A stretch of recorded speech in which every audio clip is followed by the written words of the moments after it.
So sometimes we need more than one conversion factor. So for example, one fortnight is equal to 14 days. How many seconds is that? So there's a lot of information here. So first things first, what is a fortnight besides the number one victory royale? So the name actually comes from a length of time. So a fortnight is equal to 14 days. So this is our first conversion factor. And then we know that we want to get to seconds. So let's say we don't know how many seconds are in a day. If you did here, you could just do 1 day equals blank seconds, and you could skip a lot of steps. But if not, you could actually convert it to units that you know. So we know 1 day is equal to 24 hours. 1 hour is equal to 60 minutes, and 1 minute is equal to 60 seconds. So if you don't want to do a bunch of steps, you could also put 1 hour is equal to 3,600 seconds, since, you know, it's 60 and 60. So how can we use this information to get what we want? So first things first, let me refresh this so I can get a clean slate. Never mind. I'll just erase it. I thought I could skip it, but it's fine. But that's highlighting. No one saw that. Easy peasy. Okay. So we want one fortnight.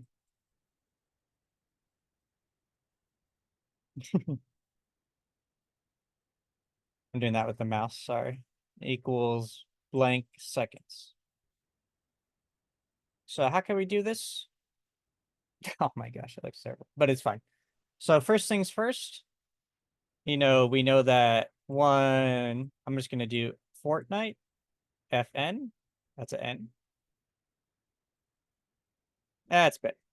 Equals 14 days. And then we know that 1 day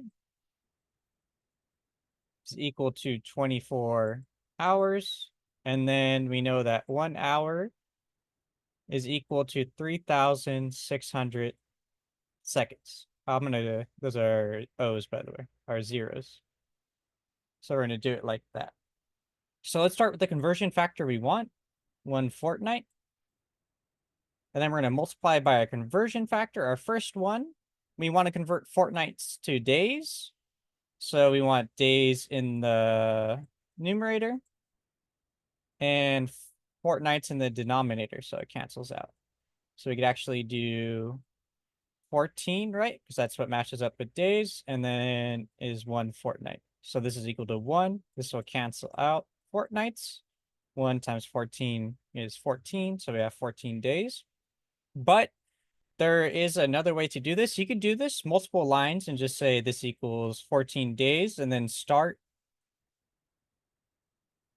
a new line. If you like keeping things in order, you just start a new line, right? This is our first calculation to get from fortnight to days, because that's our first step. Check. So we're in days now. So now we want to convert days to hours. So we're going to multiply by our other conversion factor. So we want hours, right, as our final answer. So if we want hours in the numerator, then we need hours in the numerator on this side. Jesus.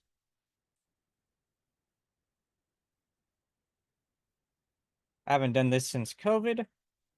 So I am pretty rusty with writing with the mouse. And that is a S. It's a backwards S, because I guess I'm cool like that.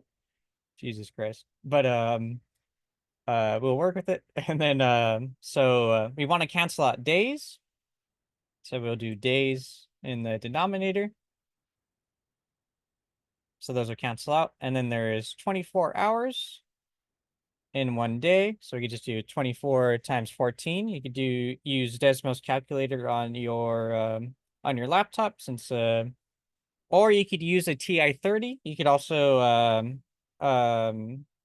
get one from the library. We'll hand it out to you. You could check them out if you don't want to pull up Desmos every time.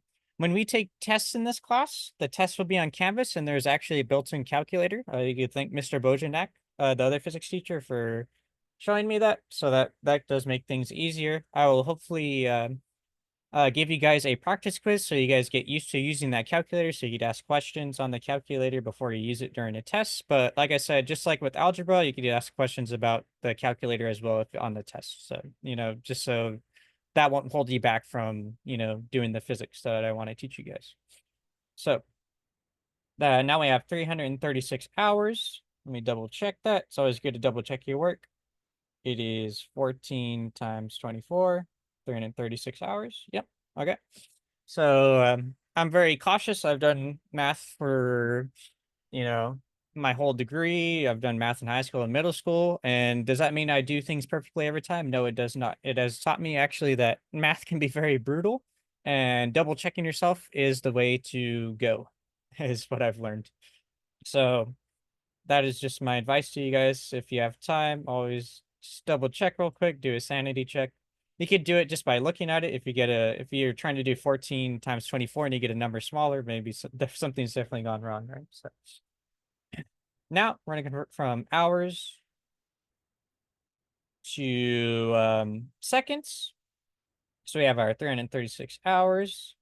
We want seconds as our final answer. I'm actually going to pivot from not writing it down here where it's all messy to where there's plenty of room up here. So we want 336 hours times our conversion factor equals, and our final answer will be in seconds what we want.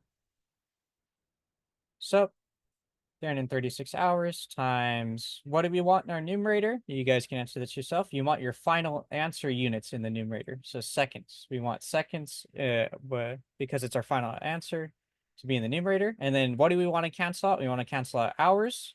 So that goes in the denominator. It goes opposite from what you want to cancel out. So if hours on this side is in the numerator, so it'll cancel out. And then we could write in our numbers. There is 3,600. Let me see if I could redeem myself and write some good zeros. Oh gosh, it's some potatoes. 3,600 seconds on this side is equal to 1 hour on this side. So then we can multiply these two and we will get our final answer. We'll do 336 times 3,600. And we get our final answer of, in one fortnight, there is 1,209,600 seconds in the #1 Victory Royale Fortnite. I'm just kidding, but it's a unit of time. So let me show you this in nicer handwriting, because I'm pretty sure your eyes are bleeding. So this is the other way to do it.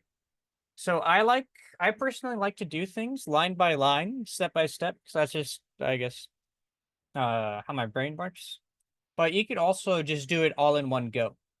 So right here, it's one fortnight. We're converting to days. The fortnights will cancel out. And then before you even multiply these two, we will say, well, let's convert to hours as well. So we'll multiply, by the conversion factor with hours in the numerator, days in the denominator. So that'll cancel out. And then you multiply by your conversion factor from minutes to hours, so 60 minutes and 1 hour, then multiply by your conversion factor of seconds to minutes. Keeping in mind that we're continually canceling these out by, um, canceling them out and changing it to the units that we have in our conversion factors. So the math works, like this also, where it's, it's all the, doing it this way, you'll get the same answer.